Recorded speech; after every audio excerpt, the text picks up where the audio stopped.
Good evening, ladies and gentlemen. My name is Nathan DeLong. I am a journalist and a historian who was born and raised in Woodstock, New Brunswick, but I now live and work in the city of Miramichi, New Brunswick. I'm really excited to be launching my first book titled Woodstock, New Brunswick's Oldest Town Through the Years. It's about the rich history of my hometown and the surrounding area, ranging from the late 1600s to the present day. Although my launch is a much softer one than I had anticipated due to the COVID-19 situation and some other unforeseen circumstances, I am cognizant of the current reality in which we live, and I had planned to live stream this presentation whether we were in a pandemic or not. This presentation will focus a bit on the process of writing the book, but it will mainly cover the book's highlights. I've included several passages from the book in this presentation that I will be reading that sum up some of the lesser-known aspects of the town's history, as well as some of the commonly known ones. I have included in the book essays of varying lengths, organized around several topics and themes, and many recent photographs and images from yesteryear. I did not write it to critique the past from a contemporary perspective, but I wanted to inform people of the town's history, and I wanted to explain how it came to be and how it got to where it is today. I have been chipping away at this book since I was in my third year of journalism studies at St. Thomas University in Fredericton. However, I have wanted to write a book since high school encompassing Woodstock's history. My interest in local history began around 2008. I was in grade 7 at Woodstock Middle School and was assigned a Heritage Fair project. I chose to do that project using what was then a limited knowledge and minimal research of the town's past. I was intrigued by a lot of stories I'd heard from friends, relatives, and others about the town's history and the way things used to be in years gone by. So I kind of wanted to learn more about this. Eventually I chose to take these studies further, and I noticed there had not been many recent editions of the town's history published or in circulation, despite how much the town prides itself on its heritage. I wanted to change that and help fill that gap. It is worth noting that the Woodstock region is on the unceded traditional territory of the Wolastoqey or Maliseet people. Indigenous ancestors have referred to what is now known as the St. John River as Woolastook, which translates loosely to beautiful, pleasantly flowing river, with Wolastoqey being used to describe the people who lived along this beautiful river. During my research, I gathered information from both Indigenous elders and non-Indigenous sources about their people's presence in what we now know as the Woodstock area. This area was inhabited by members of the Maliseet Indigenous Nation long before it was settled in the late 1700s by Loyalists who supported Britain during the United States Revolutionary War. But the recorded history of the Fort Meductic village at the present-day Hay settlement dates back to the late 1600s. Fort Meductic was derived from the Maliseet term Medoctic or Metoctic, meaning the edge of the path or the end of the path. This described the village's location near the mouth of Hay Creek at the eastern end of a portage route that once led to Old Town, Maine, with the Maliseet Trail to Fort Meductic serving as a bypass of the lower Eel River. Fort Meductic got its name from being fortified to protect the community against hostile nations, such as, but not limited to, the Mohawks. For about 5 decades, Fort Meductic was also home to a Roman Catholic chapel believed to be among the first Catholic churches on the St. John River, and in New Brunswick for that matter.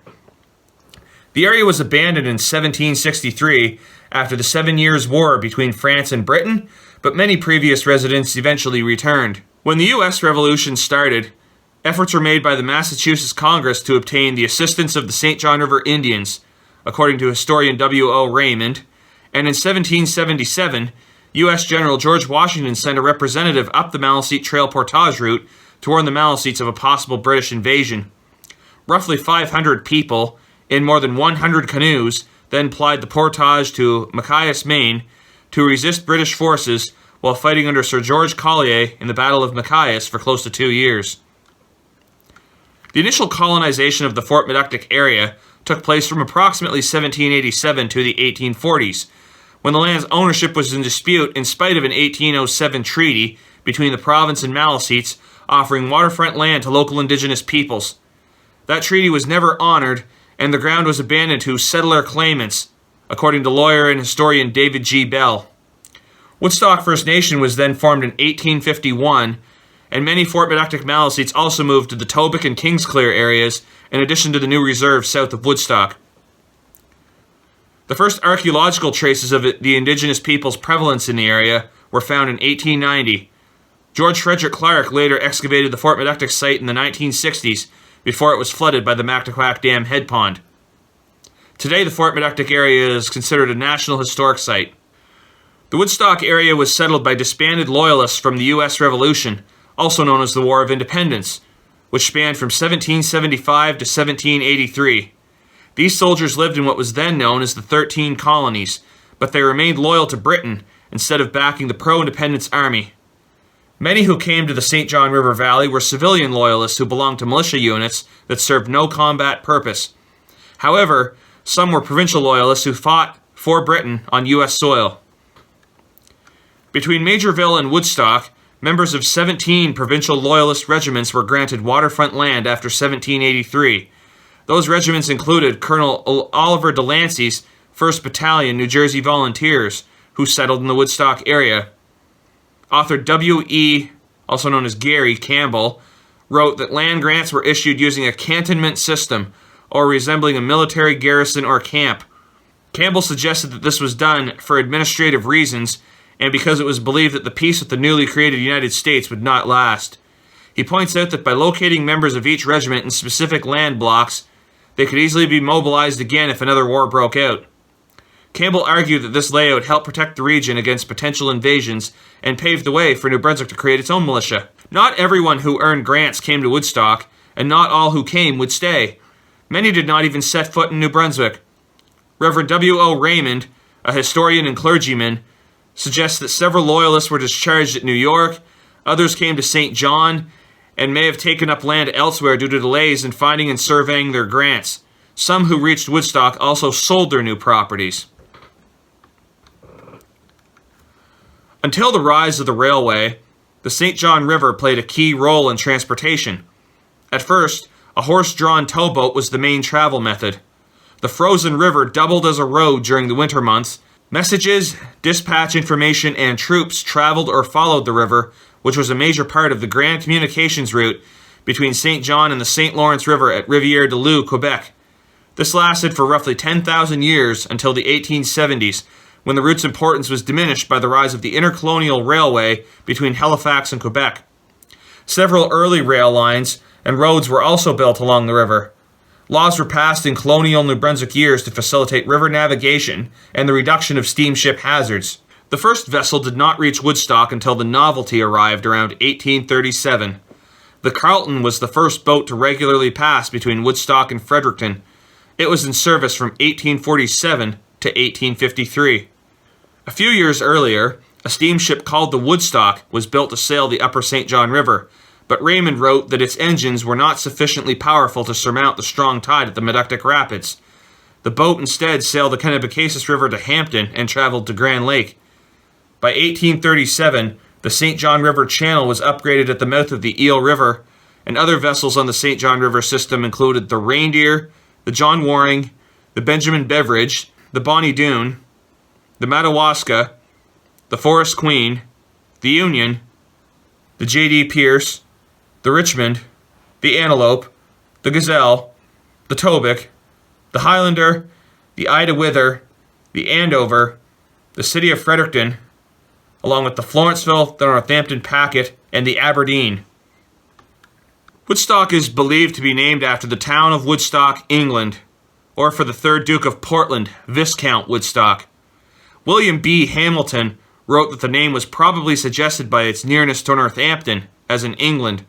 William B. Hamilton wrote that the name was probably suggested by its nearness to Northampton, as in England, according to botanist, cartographer, and historian William Francis Genong. Hamilton noted that the same place name existing in Maine, New Hampshire, and Vermont in the United States may have been a further factor.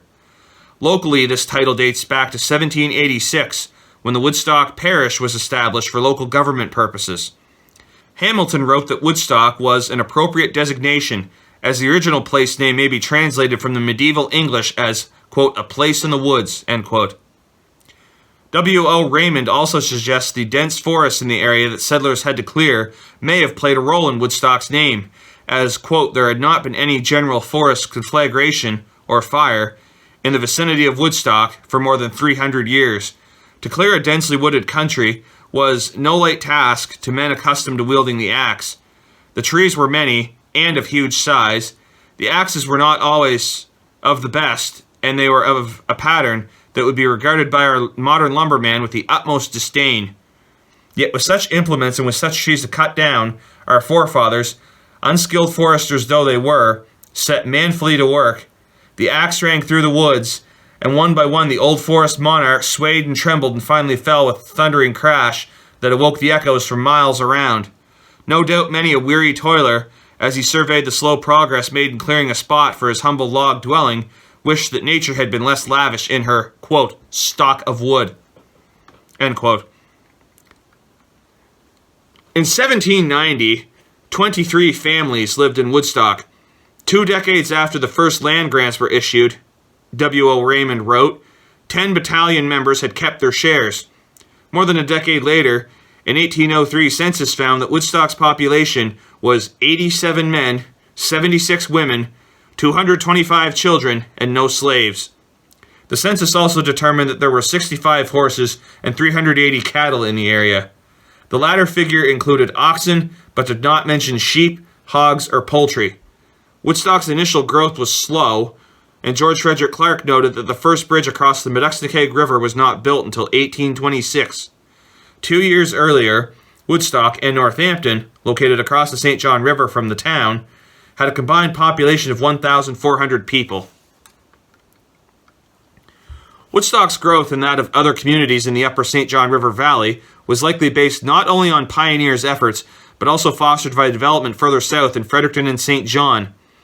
The New Brunswick government arguably helped by surveying newcomers' farms, subsidizing river improvements, and upgrading roads to Jacksonville, Richmond Corner, and Maine.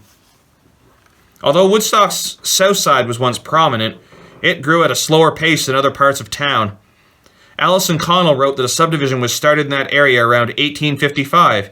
He pointed out that St. Gertrude Street is known to be older than Broadway. Much of the town's early growth was centered around the heart of the present-day downtown, and not on the south side, although initial settler Captain Jacob Smith did erect a large frame house at the precise mouth of the Meduxnekeag on the south side in 1811. A possible reason for this construction pattern is use of the territory on the south side for military parades during boundary disputes between British North America and Maine in the early 1800s. In 1832, when Carleton County was created from parts of York County, Woodstock became the shire town. A jail, a courthouse, and a registry office were to be built in the said shire town north of the Meduxnekeag River, as per provincial legislation. The county's name honors Thomas Carleton, who became New Brunswick's first governor in August 1784. He moved back to England in 1803, but remained governor until his death in 1817. The first Carleton County Courthouse opened in Upper Woodstock in 1833, a year after the county was established. In the decades that followed, it played host to concerts, fairs, and other functions, and was the seat of justice in New Brunswick's first county council. A judge's chamber was added in 1866. The courthouse was then sold in 1911 to Byron Robinson after the county seat moved to the present-day Woodstock. Robinson converted the building to a barn and later sold it to Frank Hayden, a horse trader. 2 windows were removed and replaced with barn doors. Many original features were also dropped, including the balconies, posts, railings, judge's bench, jury platform, and parts of another wall in the roof substructure. In 1960, the newly established Carleton County Historical Society purchased the former courthouse.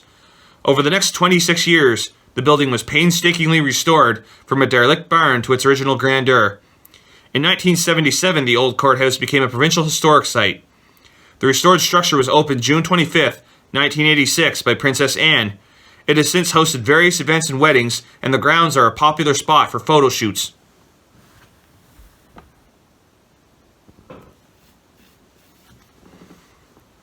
The Orange Riot on July 12, 1847, is among the most rarely discussed parts of the town's history, yet subsequent analyses suggest several possible causes, including tensions between Roman Catholics and Protestants that continued for decades thereafter.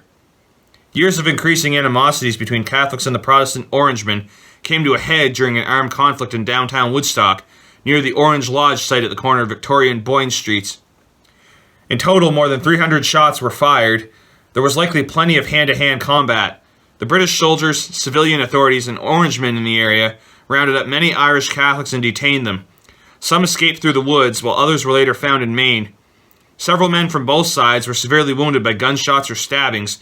Although there are differing accounts on the death toll, Scott W.C. wrote that there may have been as many as 10 Catholic casualties. Observers agreed that the Catholics were hardest hit. Most accounts were written from an Orange perspective, but they all provide similar descriptions.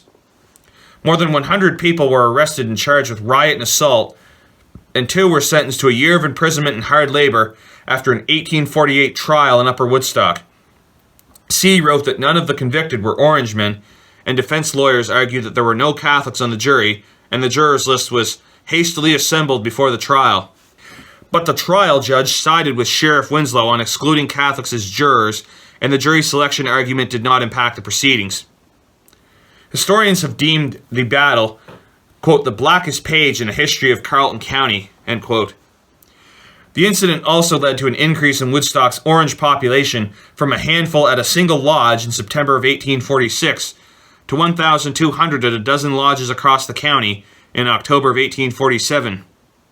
David G. Bell wrote that few historians have openly addressed this incident because, quote, the sectarian tension it symbolizes remained an important feature of the culture of Western New Brunswick from the 1840s until the present, end quote. As is the case today, Bell suggests that locals are now far enough removed from the height of these animosities to objectively discuss this event and its aftermath. The Orange Riot wasn't the only example of unrest and infighting prior to the town's incorporation, though.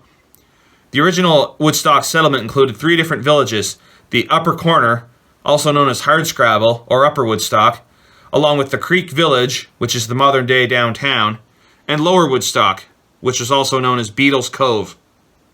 The latter two continue to form the town of Woodstock. The Creek Village likely got its name from the Medexnicag often being called the Creek. The official name can be traced to the Maliseet term Medexnickick, which translates to rough or rocky at its mouth. Perhaps the initial jail and courthouse location at Upper Woodstock was further north of the Medexnicag than the government had intended. Colonel T.C.L. Ketchum, a York County Member of Parliament, had business interests in the area, and he provided the land for both facilities. 2 decades later, W.O. Raymond wrote that the jail and the courthouse placement away from the Creek Village occurred, quote, much to the disgust of the town proper. The opposition was considerable, but the colonel gained the day after a hard scrabble, and despite the repeated protests of the town, the county buildings remained there yet. Some sources also suggest that the name Hardscrabble was based on Woodstock being situated just upstream from a fast-moving stretch of the St. John River that made steamship navigation difficult. However, the reference to the animosity between villages seems more plausible. Woodstock was selected to be the county seat, but because the town was not yet incorporated, the Shire town's exact whereabouts were uncertain for several years. This dispute between the Upper Corner and Creek Village remained bitter for some time, and while the courthouse stayed in Upper Woodstock for half a century, it moved to its present location in 1910. In the meantime, William T. Baird wrote, population growth meant a struggle for precedence became bitter between the villages, a triangular duel to which every editor in the county and many correspondents for newspapers added a rough. After the removal of Charles Purley, R.S.D. Mill, and others to the creek, the Lower Corner dropped out of the fight. In 1847, there were calls to move the county seat from Upper Woodstock to the Creek Village. William T. Baird wrote that a correspondent addressing the colony headquarters in Fredericton pledged to show the existing disparity between the two places, Hardscrabble, the Shire town, and Woodstock Village, and leave the decision to any person possessed of ordinary understanding as to where the public buildings ought to be placed. Maud Henderson Miller also wrote that the distance between these places is 1 3/4 miles, or 2.81 kilometers. An 1847 chart showed the majority of institutions and amenities were located at the Creek Village, which had a larger population, and this may have helped make the case for relocating the Shire town. By the turn of the 20th century, the present-day Woodstock had prevailed as a Shire town.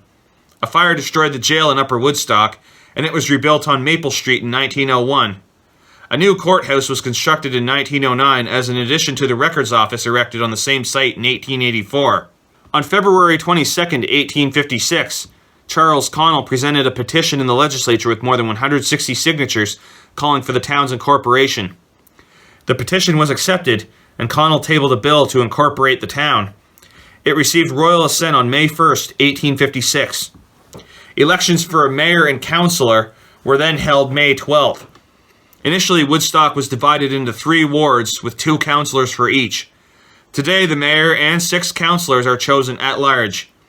3 candidates ran for mayor in Woodstock's first mayoral vote. There were Louis Peter Fisher, George Cleary, and James Robertson. The Carleton Sentinel newspaper reported that Cleary received very few votes, while L.P. Fisher defeated Robertson by 20 votes.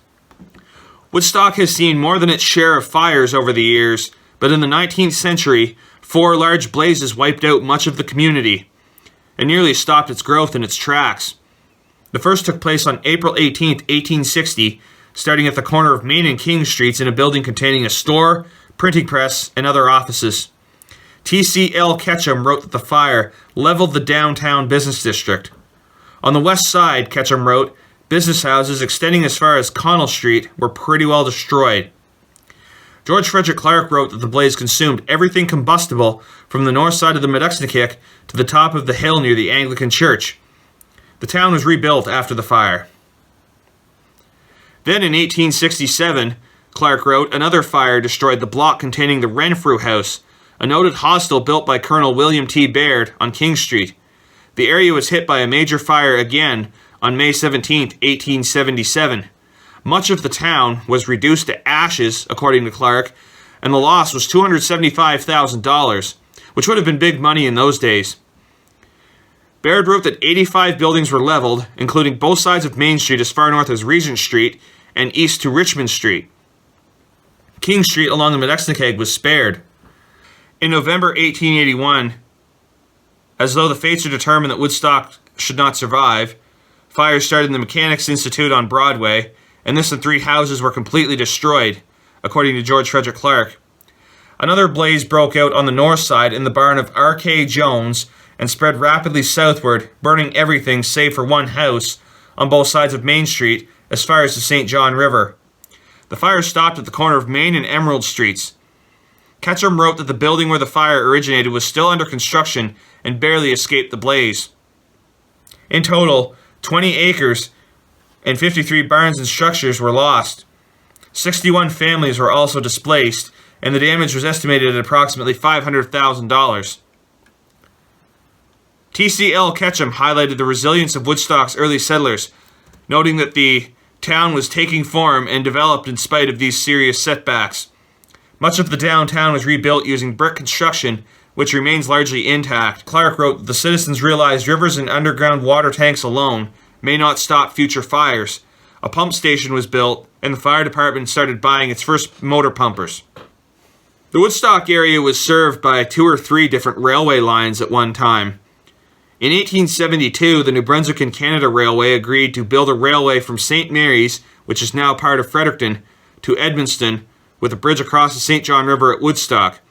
Businessman Alexander Boss Gibson was a major investor, as he understood the line's benefits for transporting goods from his Marysville mill to other markets. The line was built between 1872 and 1876, reaching Newburgh in 1873 before continuing to Kilburn in 1874. The route was finished to Edmundston 2 years later. Canadian Pacific bought the New Brunswick Railway's leases and branch lines in 1890. A wooden 2-tiered bridge for horses and trains was built at Woodstock in 1876, with the first train crossing it in 1877. On the Grafton side, the tracks followed a high trestle before linking to the Gibson line, which ran from Fredericton to Newburgh Junction. Another 2 railway bridges were built across the river at Upper Woodstock and Grafton in 1881, then repaired in 1897 and replaced with the current bridges in 1908.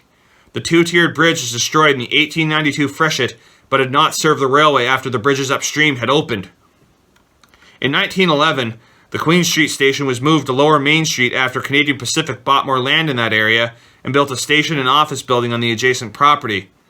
The Queen Station became home to railway staff and was sold in 1977.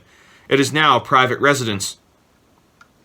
In its heyday, the Canadian Pacific Rail Yard included a water fountain, along with a roundhouse for steam-powered locomotives to change direction.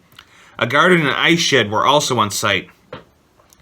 By the 1970s, most passenger service to Woodstock had been eliminated and freight traffic had declined. All service was discontinued after the 1987 freshet destroyed part of the Grafton train bridge and eroded its connection to Sharps Island. The old station later housed a bus terminal, then sat vacant and deteriorated. Efforts to restore the building never materialized, and it was destroyed by fire in 1998. The St. John and Quebec Railway, also known as the Valley Line, was intended to run from St. John through Maine to reach the National Transcontinental Railway in Grand Falls, but this alignment never came to fruition.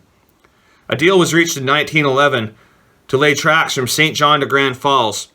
Work began in 1912, and by 1914, there were 120 miles in place between Centerville and Gagetown. When the First World War began, construction ground to a halt.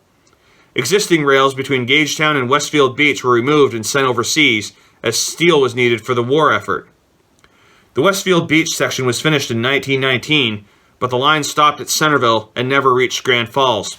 Work beyond Centerville was suspended after Premier James Kidd Fleming, a vocal Valley Railway supporter, was convicted of political extortion before resigning. Meanwhile, in Woodstock, a station was built in 1912 in the modern-day industrial park. The line crossed the Medexnicag en route to Centerville. In 1929, the Canadian National Railway bought the Valley Line. Passenger service stopped in 1952, and the Phillips Drive station was demolished in 1963. Freight service from Fredericton to Woodstock ended in 1967, before the Mactaquac Head Pond was raised, and much of the line was abandoned. The Westfield Beach to Gagetown stretch was idle by 1976 and had closed by 1984, with the Fredericton to Gagetown link remaining in service until 1995. Canadian National used the Centerville to Woodstock line until 1987, with trains traveling to Fredericton via the Gibson line. Parts of that section were also used until the 1980s by Canadian Pacific to transport freight. In 1878, the Carleton County Agricultural Society bought an acre of land from Henry Upham between Broadway, Charles, and Union Streets, where the industrial park now sits. The exhibition was moved from its previous home in Upper Woodstock to the southern end of town. It started in 1852 and was held annually for 5 years. There was no exhibition from 1857 to 1860, but it was revived in 1861. For the new park's first 4 years, exhibits were shown in a large tent. A building was constructed in 1883, housing every display except the livestock shows. In 1888, 14 acres adjacent to the park were acquired for harness racing. This area became known as the Trotting Park, or Woodstock Pleasure Ground. The first races were in 1891. The exhibition continued on Woodstock's south side until 1912, when the Valley Railway absorbed the property. The Agricultural Society then purchased 18 acres of land in Lower Woodstock from a C.L. Smith and Willard Carr that formed what was once known as the Upham Bull property and was later called Smith's Flats. Efforts were made to build a new racetrack and park, but when the First World War began, the project was stalled. However, a small circus was held along with recreational harness racing. Around 1909, a 70-acre island in the St. John River at the mouth of the Medexnicag was acquired by the John W. Connell estate.